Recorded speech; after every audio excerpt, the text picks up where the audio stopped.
On est à l'approche de Rosh Hashanah. Donc on va ramener quelques paroles du Rav Pinkus. Je suis un fan du Rav Pinkus. Beaucoup de gens sont fans du Rav Pinkus. D'ailleurs, je conseille à tous les gens qui n'ont pas eu l'occasion de lire les écrits du Rav Pinkus de s'y intéresser. Il y en a un en français sur le Shabbat. Et c'est extraordinaire, extraordinaire. Il change le Shabbat. Rav Pinkus, c'est donc un contemporain qui est niftar il n'y a pas très longtemps et qui a une écriture extraordinaire. En fait, ce qu'il écrit, c'est mechazek, énorme. Ça donne beaucoup de chizouk dans la voda. Alors, vu qu'on arrive au Rosh Hashanah, on va essayer de parler de Rosh Hashanah. Alors, Rosh Hashanah, déjà, il dit, dans un premier temps, il dit que, voilà, Elul, c'est un mois où on est censé avoir peur. Peur de quoi? Peur de quoi? Du jugement de Rosh Hashanah. Mais les maasés, concrètement, c'est dur d'avoir peur. Pourquoi c'est dur d'avoir peur? Bah, ça va, ça fait quoi? Ça fait 20 ans, 30 ans que je suis en vie, 40. Tout va bien, bon, Hachem, on a un toit, on a de quoi manger. Bah, il y a des soucis, mais ça va. Peur de quoi? Pas vraiment de quoi avoir peur. Rationnellement, la peur est difficile à atteindre. Donc, cette peur que l'on doit avoir à Rosh Hashanah, c'est un effort, un travail, et c'est pas quelque chose qui est naturel. Ça demande une certaine foi. Une fois. Quelle est cette foi? La foi qu'Akadosh Baruch Hu, il laisse rien passer. À Rosh Hashanah, on rend les comptes. D'accord? Rosh Hashanah, mitzvot, ça va bien, la verot, tu payes. Et c'est pas évident. Donc ça, c'est quelque chose qui demande de la foi. De la foi. Dans Hashem, maintenant, Baruch Hashem, on a acquis cette foi. Et on se demande comment faire pour sortir acquitté du grand jugement. Ce jugement qui arrive dans quelques jours, comment faire? Alors la méthode que tout le monde propose, qui est la méthode la plus simple, mais en même temps la plus dure, la plus simple à dire, mais la plus dure à appliquer, c'est tout simplement deviens tzaddik. Il faut que tu sois parfait. Aujourd'hui, tu étais un mauvais juif, d'accord? Rosh Hashanah arrive, tu as peur, change et deviens un bon juif. Mais plus qu'un bon juif, un tzaddik. Irréprochable. Irréprochable. Tu vas aller devant le juge à Rosh Hashanah, tu as peur. Alors si tu as peur, tu as deux solutions. Soit tu fais rien, et ça craint. Soit tu améliores tes actions, d'accord? Tu t'améliores, tu deviens irréprochable. Et on a tous essayé de le faire plus ou moins. Et on a vu que c'est très très dur à appliquer. Et même si on l'a appliqué, qu'on a réussi à être sadique le jour de Rosh Hashanah, on a réussi, ça a duré combien de temps? Un jour, 2 jours? Bon, c'est technique. Mais Rav Pinkus propose une deuxième technique. Quelle est cette deuxième technique?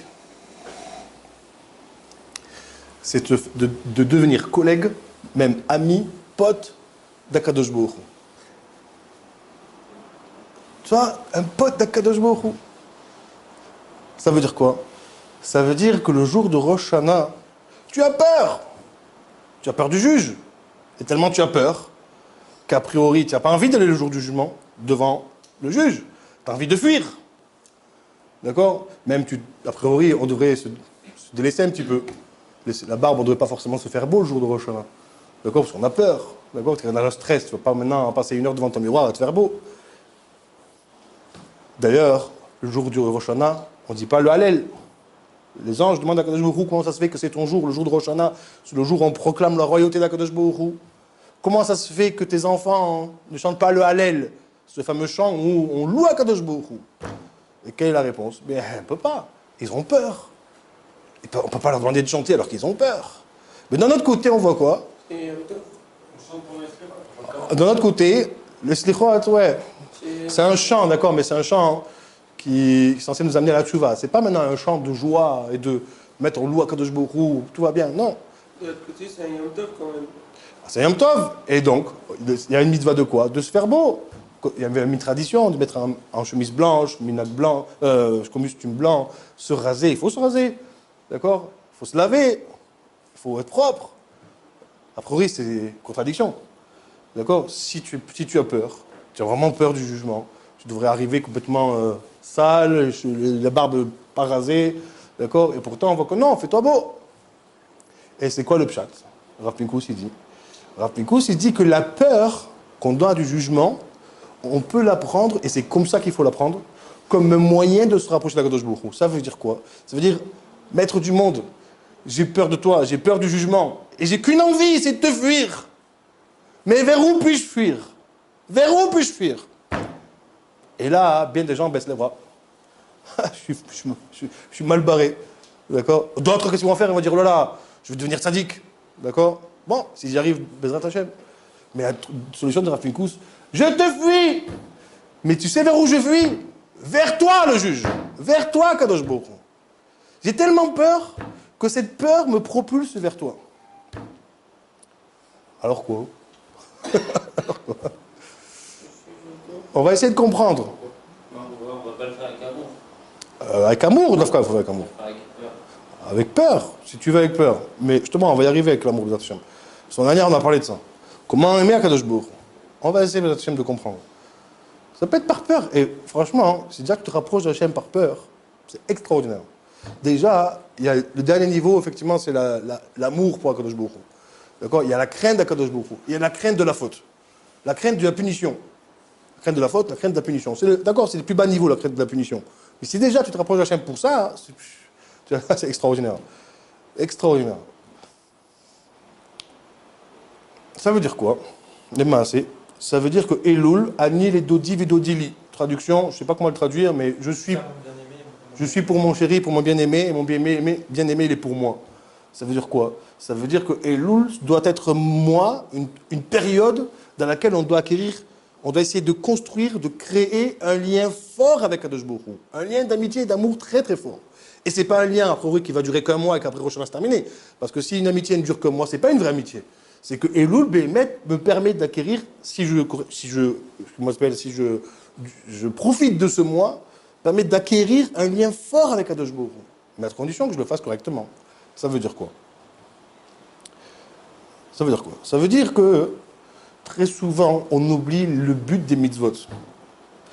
Très souvent, on fait les mitzvot, on a l'impression qu'une mitzvah, c'est un bouton, j'appuie, c'est terminé. J'appuie, c'est pas, je m'acquitte de mon devoir. Et puis c'est tout. On a l'impression que les mitzvot, c'est une affaire en soi. C'est la finalité. Mais pas du tout. Ça sera le tzaddik. Le tzaddik, celui qui veut devenir tzaddik, d'accord, c'est celui qui va essayer d'être irréprochable, d'accord, il va s'arrêter que sur l'aspect superficiel des mitzvot. D'accord? Je fais ce qu'il y a à faire, et puis c'est tout. Mais on n'a rien à me reprocher. Nous, ce qu'on va dire, c'est que non, on va essayer de s'attarder à ce qu'il y a derrière les mitzvot. Le vrai but des mitzvot, c'est quoi le vrai but des mitzvot? C'est justement de se rapprocher d'Hachem. Pourquoi on fait les mitzvot? Pourquoi maintenant on met tefillin? Pourquoi maintenant on fait la tefila? Pourquoi on fait les brachot? Pourquoi on respecte Shabbat? Stam? Tout ça, c'est justement pour créer un lien fort à Kadosh Baruch Hu, se rapprocher d'Hachem. Se rapprocher d'Hachem. Comment on va y arriver? On a déjà parlé de ça la semaine dernière pour certains. Les nouveaux, on va essayer d'expliquer. D'accord? Alors, la première technique, c'est s'arrêter de l'aspect superficiel. C'est comme cette maman qui a 2 enfants. D'accord? Et un enfant, il est irréprochable. Il est irréprochable, mais la seule raison pour laquelle il le fait, c'est tout simplement pour que sa mère ne lui reproche pas. Elle ne puisse rien lui reprocher. Il fait, mais c'est très sec, sans sentiment, sans rien. Et que le deuxième, il est un petit peu plus polisson. Il ne respecte pas tous les volontés de sa mère, mais en attendant, il désire faire la volonté de sa mère. Il le désire véritablement. Et il s'en veut de ne pas pouvoir tout faire. Il s'en veut. Et dans ce qu'il peut faire déjà, il montre à sa mère, ben tu sais quoi, si je le fais, c'est pas seulement pour pas que tu me donnes de fessées ou pour pas que tu me cries. C'est parce que je veux te faire plaisir, maman. Je veux faire ta volonté. Est-ce que cette mère pourrait reprocher à cet enfant de ne pas être parfait à tous les niveaux? Bien sûr que non.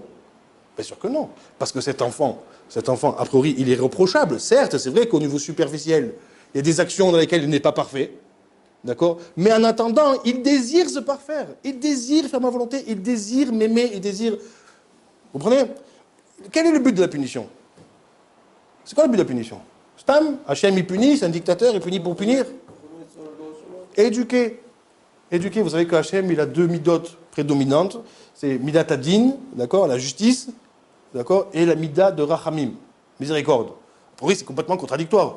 C'est-à-dire quoi? Qu'il y a un jugement et qu'il Hachem, il a un problème. D'un côté, il faut punir, d'un côté, non, ça va, c'est sympa, doucement. Non, pas du tout. En fait, les deux, c'est la même chose. Les deux sont d'accord. C'est que le din, il est comme le rachamim, c'est la même chose. C'est-à-dire que Bémet, il y a des fois, il faut oui appliquer le din, la justice, des fois, il faut oui appliquer la miséricorde. C'est-à-dire que si maintenant cette personne, elle a fauté, mais qu'elle ne comprend pas quel est le problème, elle n'aspire pas à changer, d'accord? Comme ce voleur, il a volé, d'accord? Il a volé. Mais lui, il ne comprend pas c'est quoi le problème. Et alors qu'est-ce qu'on va faire? On va le punir, prison. On espère qu'en prison, 2 ans de prison, il aura le temps de réfléchir. Et même si au final, comme tu as dit, il ne volera plus, non pas parce qu'il a compris le problème du vol, mais en tout cas, il ne volera plus parce qu'il aura peur de retourner en prison. C'est déjà bien. C'est déjà bien. D'accord? Mais si maintenant ce voleur, lui, il admet, quelle erreur j'ai faite. Quelle erreur. Et c'est vrai que vraiment, je m'en veux. Mais sincèrement, j'aspire à changer. Je veux maintenant atteindre une certaine morale. Le désir d'Akadosh Baruch Hu, ne plus voler. Mais c'est vrai que c'est plus fort que moi, j'arrive pas. J'aimerais tellement qu'on m'aide pour arrêter. Serait-il nécessaire de mettre en prison? Peut-être pas.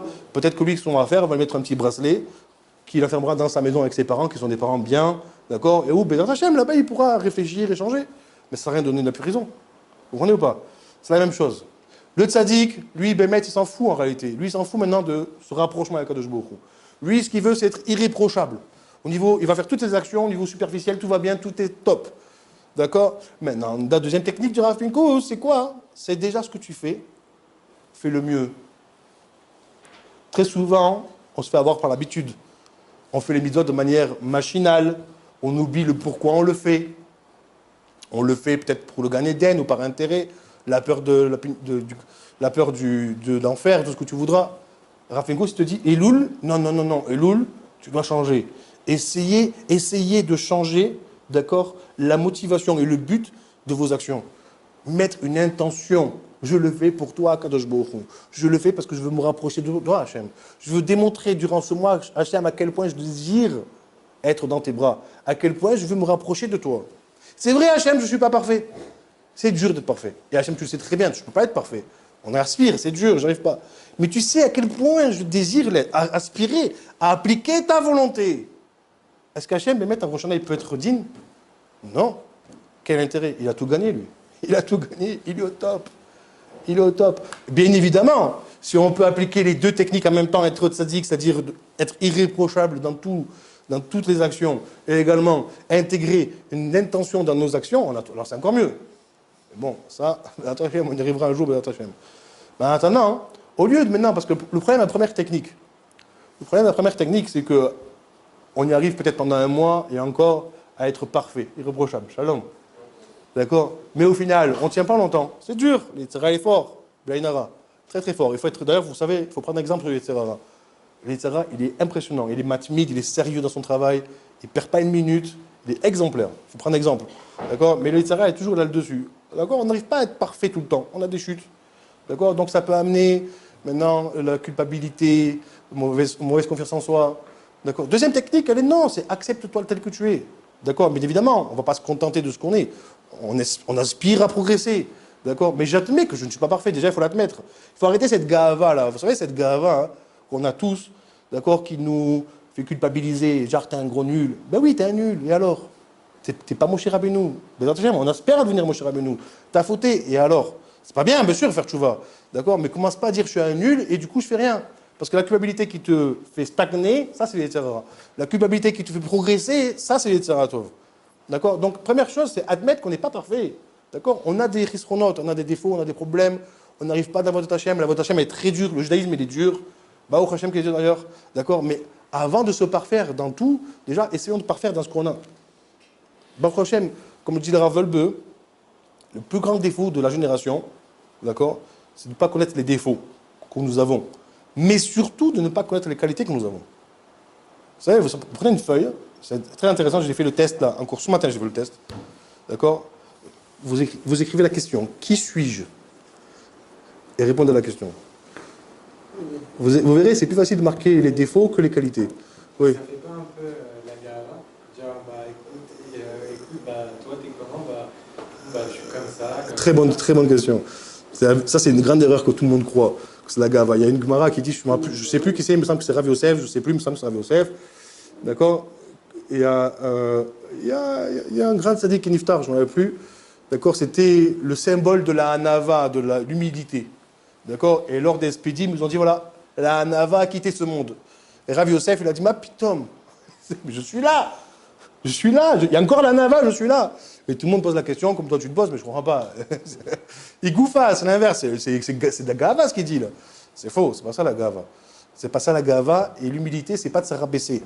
D'accord? L'humilité, c'est savoir qui je suis, déjà. Je sais quels sont mes problèmes et je sais surtout quelles sont mes qualités. Mais là, la différence entre la ga'ava et l'humilité, c'est que la ga'ava, elle te fait croire que les qualités que tu as sont le fruit de tes efforts. Donc, t'as vu, moi? Oh! T'as vu? Je suis beau gosse, moi. T'as vu un peu, là? T'as vu? En plus, je suis intelligent, hein. Mais là, un Nava, c'est vrai, je suis intelligent. Mais ça, j'ai pas a priori à être fier de cela, parce que c'est un don d'Akadosh Baruch Hu. D'accord? Il faut connaître ses qualités. Hachem t'a donné des qualités, d'accord, pour faire le service divin durant ta vie. Si tu ne connais pas les outils qu'Hachem t'a donnés, comment peux-tu faire ton travail? Si tu vas dans une entreprise, on te donne un poste, d'accord, on te donne une pelle, on te donne un pic, on va faire un trou là-bas. D'accord? Et tu ne sais pas que tu as ces ustensiles. Comment tu vas le faire? Avec les ongles, avec les doigts? Tu ne vas pas aller très loin. D'accord? Hachem t'a donné des ustensiles, il faut le remercier, Hachem. Merci Hachem, tu m'as donné telle qualité. D'accord? Merci Hachem que tu m'as donné tel défaut. D'accord? Parce que c'est du travail. D'accord? Bon, peut-être remercier pour les défauts si tu as déjà un autre niveau. Mais avant tout, il faut savoir connaître ses qualités. Ses qualités. Et après, qu'est-ce qu'on fait après avoir dit tout ça? Oh, alors maintenant, pourquoi il faut connaître les qualités et les défauts? Parce que les défauts, d'accord, il faudra le changer, d'accord, il faudra l'améliorer. Et les qualités, il faut les exploiter. Les exploiter. Et dans le reste, c'est pareil. Il y a des mitzvot que je fais de manière normale. Il y a des choses que je ne fais pas, que je n'arrive pas. Alors, on va essayer de changer, d'accord. Le tzaddik, ce qu'il va faire, c'est ce qu'il n'arrive pas à faire, il va le faire. D'accord? Mais la deuxième technique sera ce que je fais, le faire encore mieux. Le faire encore mieux. Tu comprends? Si aujourd'hui, j'ai fait la tfila, par habitude, de manière sèche, sans sentiment, sans rien, hein, bon, je le fais, c'est bien, je suis reprochable. Hein. J'ai appliqué la halakha, faire la tfila, d'accord, avec les téphilines, à telle heure, très bien, je suis irréprochable. Mais c'est sec. C'est juste une action dépourvue de kavana et d'amour ou de sentiment, il n'y a rien du tout là-dedans. Rien. D'accord? C'est comme maintenant si tu offres des fleurs à ta femme. Il y a deux façons d'offrir des fleurs à sa femme. Tu rentres le vendredi en Shabbat et tu poses des fleurs sur la table. Tiens, chérie, c'est pour toi. Bon, tu es irréprochable. A priori, elle t'a demandé le bouquet de fleurs la semaine dernière, tu l'as donné. Maintenant, tu lui rentres et tu mets de l'intention, de la kavana. Chérie, vraiment, c'est parce que vraiment je t'aime, d'accord? Et tu dévoiles tous les sentiments que tu as pour elle et tu donnes le bouquet de fleurs. C'est pas le bouquet de fleurs que tu as donné, c'est les sentiments, c'est l'amour que tu as pour elle. Pareil, les mitzvot, d'accord? Ce qu'on fait nous, très souvent, c'est tiens, Hachem, prends les mitzvot. Prends les mitzvot. D'accord? Ce qu'on va faire à Elul, justement, c'est de transformer nos mitzvot de manière que les mitzvot soient un moyen, un echitimse, de nous rapprocher d'Akadosh Baruch Hu. C'est juste une question de kavana. Avant de faire les mitzvot, marque un temps d'arrêt. Le Rav Velbeu dit également, il dit, vous savez quelle est la différence entre les animaux, enfin, on va dire entre le domème, entre les minéraux et les végétaux, d'accord? C'est que les minéraux, ils sont statiques, et que les végétaux, ils se transforment. Ils sont dynamiques, ils bougent. Quelle est la différence entre les végétaux et les animaux? Parce que les animaux, ils peuvent se déplacer. Déplacer, d'accord? Quelle est la différence entre les animaux et les humains? La parole. La parole. En gros, la seule différence qu'il y a entre l'homme et l'animal, c'est juste qu'il parle. Maintenant, il y a une différence en plus. C'est que l'homme, d'accord, il a un choix de soit rester un animal qui parle, ou soit d'être comme Akadosh Baruch Hu, de ressembler à Hachem. En gros, le don, donner à Hachem. Je suis un donneur. L'homme de manière naturelle, il ressemble à la bête, il est receveur. Vous ne verrez jamais un enfant, un bébé, qui partage son biberon de manière innée. Au contraire, il arrache, il prend. D'accord? Il prend. Le travail du juif, c'est être un donneur. Ressembler à Hachem. Quelle est la mida prédominante d'Akadosh Baruch Hu? Chesed. Olam Chesed Ibané. Le monde a été créé par le Chesed d'Akadosh Baruch Hu. Nous devons ressembler à Hachem, notamment dans le Chesed. On doit lui ressembler. C'est-à-dire que c'est un effort surnaturel que l'on doit faire pour ressembler à Hachem. D'accord? Maintenant, si tu fais les mitzvot pour ne pas être, pour pas qu'on puisse te reprocher, finalement, c'est pas du don, c'est du prends. C'est-à-dire, maman, j'ai fait ta volonté pour pas que tu me donnes une claque, pour pas que tu te mettes en colère contre moi. D'accord? Finalement, c'est pas pour elle que tu l'as fait, c'est pour toi. Et très souvent, notre judaïsme, finalement, il peut être un égoïsme notre judaïsme peut être égoïste. On peut toute notre vie faire des choses, d'accord, pour le Olam Haba, pour pas prendre les coups, d'accord, pour être irréprochable. C'est très égoïste. Bon, c'est bien, c'est déjà bien. Elle va déjà qu'on fasse ça. Mais si nous pouvions seulement changer notre intention et donner à Hachem, donner notre avodat à Hachem. À Hachem, je te le donne. Comme on dit la semaine dernière, Ezeu Chassid, quel est l'homme généreux avec un G majuscule? Non, pas Sameh Bechelko. À Mitrased Imkono. Celui qui fait de la générosité avec son créateur. Et on avait demandé, mais comment est-ce possible? On peut donner à Hachem quelque chose. Hachem, par essence, d'accord, il est donneur. Il n'est pas receveur. Ben oui. Si, en fait, Hachem est, oui, receveur. Parce qu'Hachem, d'accord, le but de la création, en fait, il t'a créé, toi, homme, et t'a donné un but. C'est quoi ce but? C'est que tu lui ressembles. C'est-à-dire que tu sois donneur. Mais Hachem, je ne peux pas donner, parce que toi, tu ne fais que donner. Ben si, Hachem, pour toi, mon fils, il te dit, pour toi, mon fils, pour te donner l'opportunité de donner, je me mets en position de receveur. Donc finalement, la réception d'Akadosh Baruch Hu, c'est un don, en fait. Parce que, comme on l'a dit à son air également, quand, des fois, toi, tu ne veux pas recevoir un cadeau, tu ne veux pas recevoir parce que tu es gêné, parce que voilà, pour 10 000 raisons, si tu n'acceptes pas le cadeau, tu ne permets pas à l'autre de te donner le cadeau. Des fois, il faut accepter. Accepte le cadeau. Mais si tu l'acceptes pour qu'elle puisse te donner, alors ce n'est pas une réception que tu as fait, c'est un don. Hachem, c'est ce qu'il fait. Hachem, il se met en position de receveur pour que tu puisses lui donner. Donc en réalité, les mitzvot, à Kadosh Baruch Hu, à chaque fois, il te dit, mais je t'en prie, mon fils, j'en veux pas de tes fleurs que tu poses sur la table.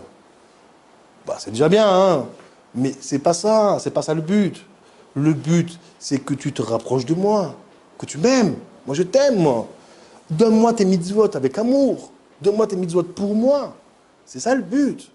Ça, c'est le Chodesh Elul.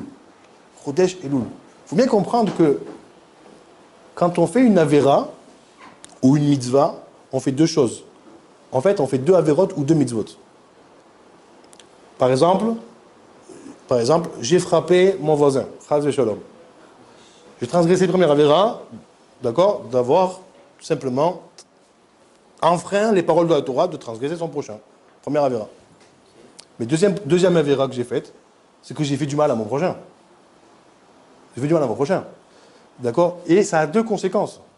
Ça a deux conséquences. Quelles sont ces deux conséquences? C'est que lui, du coup, il est blessé. D'accord? C'est une conséquence. Et deuxième conséquence, c'est que l'amitié qu'il y a entre moi et lui, d'accord, c'est affaibli. Il y a une distance qui s'est créée. D'accord? À Kadosh Baruch Hu, maintenant, c'est pareil.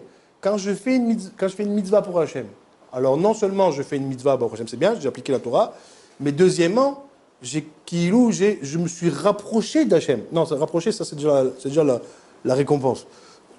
J'ai fait du bien à Kadosh Baruch Hu, je lui ai fait plaisir. Tu as fait deux mitzvahs, tu as fait une mitzvah, c'est écrit dans la Torah, Metfilin, et deuxième mitzvah, tu as fait kiffer Hachem. D'accord? Et inversement pareil, tu as fait une Avera, d'accord, tu as transgressé la Torah, mais en plus, tu as faut bien comprendre qu'Hachem, c'est pas une philosophie, c'est comme quelqu'un. Il faut bien mettre Elohim Chaim, il est vivant. Maintenant, tu as méprisé Hachem. Punition, c'est quoi, punition? Punition, c'est ce qui est écrit dans la Torah. Les coups, Chayav Mita, tout ce que tu veux. Mais en plus, deuxième punition, et ça, c'est la pire. Un bon juif, c'est ça. Un bon juif, c'est la pire des punitions. C'est sentir que tu es éloigné d'Hachem. C'est karet, on appelle ça. Et la vérité, c'est que c'est pas karet, c'est toutes les avérotes. Dans chaque avéra, chaque bon juif doit se sentir mal. Une fois, quand j'étais allé voir Rav Shaya, je me rappelle, il y a 7-8 ans, j'ai dit Hachem, j'en peux plus.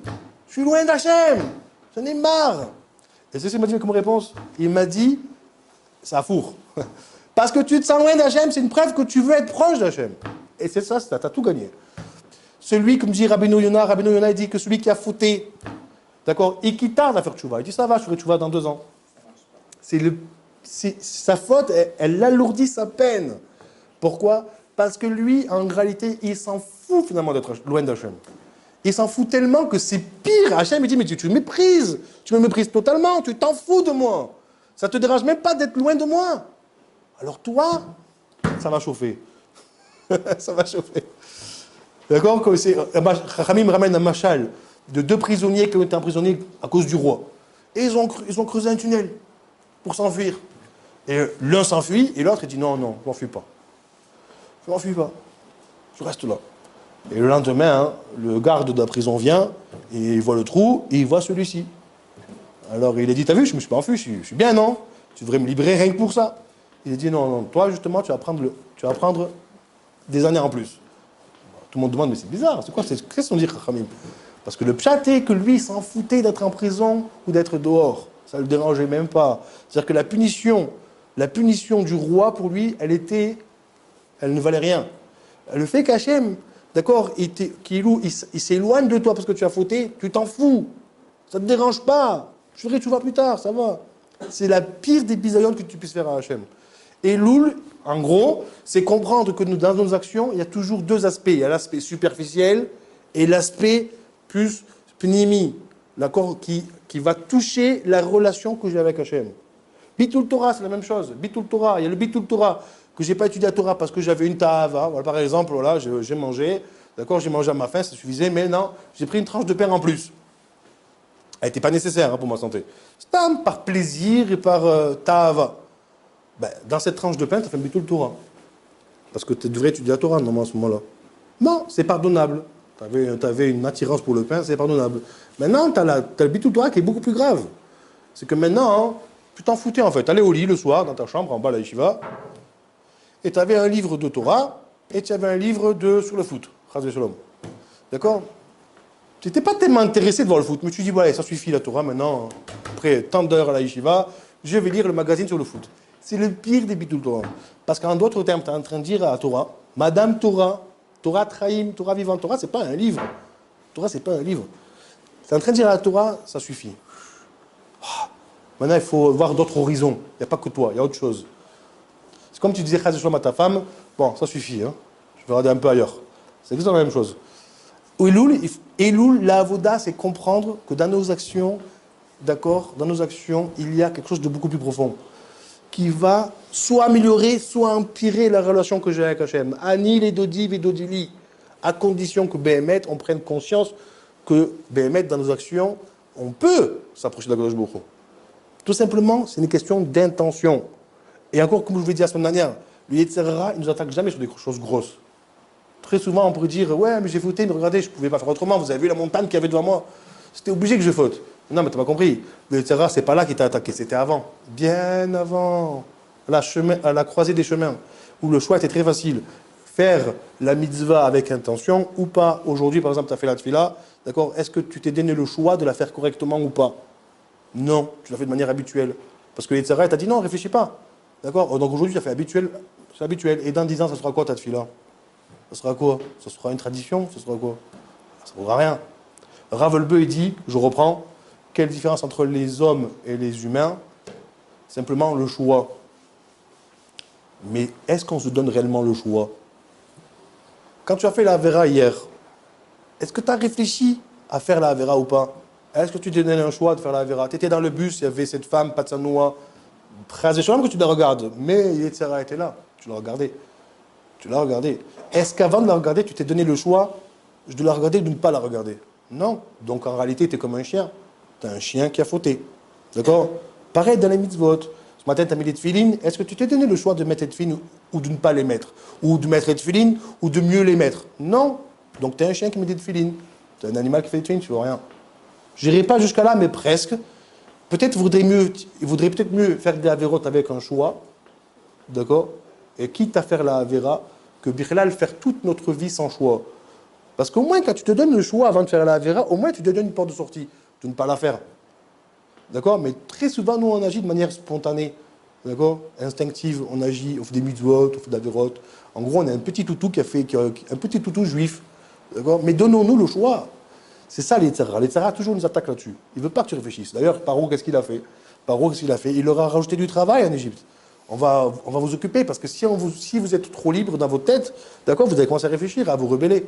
D'accord? L'Yetzirah, ce qu'il veut, c'est toujours t'occuper. Là, il ne faut pas te laisser le temps. Mais donne-toi du temps. C'est quoi? C'est 2 secondes. Est-ce que la bracha, je la fais correctement, pour amour pour Kadosh Baruch Hu, ou non, je la fais de manière instinctive? Ouais? Ou est-ce que je la fais rapidement pour bien me remplir le gosier juste après, parce que je suis pressé de manger? D'accord? Réfléchis, donne-toi un choix. Si tu te donnes un choix, ben, tu as toutes les chances de réussir. Si tu ne te donnes pas de choix, tu n'as aucune chance. Si ce n'est d'arriver comme un petit tout sadique, un toutou sadique. Bezat Hashem, quand chez Niske, Bezat Hashem, d'arriver à Rosh Hashanah, d'accord, où on aura amélioré durant ces derniers jours qui nous restent, il reste quoi? 3-4 jours. Mais en 3-4 jours, vous ne vous rendez pas compte de ce qu'on peut faire. 3-4 jours, quand Chaz v'sholom, ça ne va pas avec ta femme, d'accord, tu peux en quelques heures, d'accord, retaper le malaise qu'il y a dans le couple. C'est juste une histoire de kavana, d'expression de sentiments. Exprimez vos sentiments à Kadosh Baruch Hu. Et vous allez me dire, mais c'est dur, c'est dur. Bien sûr que c'est dur. Ça, c'est le correspondant. C'est sûr que quand on est loin d'Hachem, et qu'on ne sait pas qui c'est Hachem, et qu'on ne le connaît pas, que c'est dur de l'aimer. Pas shoot. Mais comment on aime? Qu'est-ce qu'on a dit à Sondania? Comment on aime? En étudiant, et en travaillant les autres. Un étudiant, vous avez mitzvot? Non. Comment? Hein? En pensant à J'ai pas entendu ce mot. Indolent, ça veut dire quoi indolent? En donnant. En donnant! En donnant, pardon. En donnant, exactement! Tout à fait, il n'était pas là la semaine dernière. Honteux, les gens. Honteux. Il n'était pas là la semaine dernière. En donnant. Plus tu donnes, plus tu aimes. Donc, dans ces 4 jours, qu'est-ce qu'on va faire? On va donner à Hachem. Le peu qu'on fait, on va le donner à Kadosh Baruch Hu. Bémet, pour toi, Hachem, je te le donne. Pour toi. Ça, je n'avais pas envie de la faire, cette mitzvah. Hein. Je la fais. Tu sais pourquoi je la fais? Pour toi. C'est juste dans ta tête. Si tu montres à Kadosh Baruch Hu ton désir Bémet, de te rapprocher d'Hachem, d'être dans les bras d'Hachem, il est clair que le jugement de Rosh Hashanah sera totalement différent. Maintenant, si tu viens que tu n'as rien fait, ou que tu as essayé d'être tzaddik, d'accord, mais tu n'as pas tellement montré cette volonté de te rapprocher d'Hachem, alors tout ce qui n'ira pas, tout ce qui n'ira pas, il faudra payer. Ça va chauffer. Moi, en vérité, je préfère beaucoup cette deuxième technique. Hein. Cette deuxième technique est beaucoup mieux. Mais c'est très simple. C'est juste une histoire de kavana. Tzaddik, c'est très chaud. Hein. Tzaddik, il faut respecter tout le Shulchan Arour, il faut changer toutes nos actions. Alvaï, Bezrat Hashem. Chez Nisker Rosh Hashanah, Bezrat Hashem, de sortir acquitté du jugement, mais surtout, parce que sortir acquitté du jugement, c'est bien beau, mais c'est pas ça l'essentiel. Qu'on ressorte avec un lien très très fort à Kadosh Baruch Hu. Qu'on ressente Hachem dans notre vie, que notre préoccupation première dans notre avodat Hachem, c'est de faire plaisir à Kadosh Baruch Hu. On veut te faire kiffer, Hachem. On veut te faire kiffer, on veut faire ta volonté. D'ailleurs, c'est quoi le chassid? Vous savez on a dit que le tzaddik, c'est qui? Le tzaddik et le chassid. Le chassid, c'est l'homme pieux. C'est quoi l'homme pieux? L'homme pieux, c'est quoi? C'est ta papa. Papa, il a très soif. Il dit, papa, je peux vous donner un verre de fils, s'il te plaît, mon fils? Donne-moi un verre d'eau. Donne-moi un verre d'eau. Mais le fils, il sait très bien que papa, il adore la menthe. Donc, qu'est-ce qu'il fait? Il court dans la cuisine, il prend de l'eau, il met de la menthe, il met même des glaçons. Ça papa lui a pas demandé ça, hein? Il n'a pas demandé. Ça, c'est le chassid. Le chassid, c'est qu'on veut bémettre te faire kiffer Hachem. Le tzaddik, c'est je m'acquitte de mon devoir. Je mets de l'eau, puis c'est tout. Nous, ce qu'on veut montrer à Kadosh Baruch Hu, on t'aime. On veut te faire kiffer. On veut me mettre, s'approcher de toi. On veut te faire kiffer. Hachem. Je suis Niske, Shana Tova.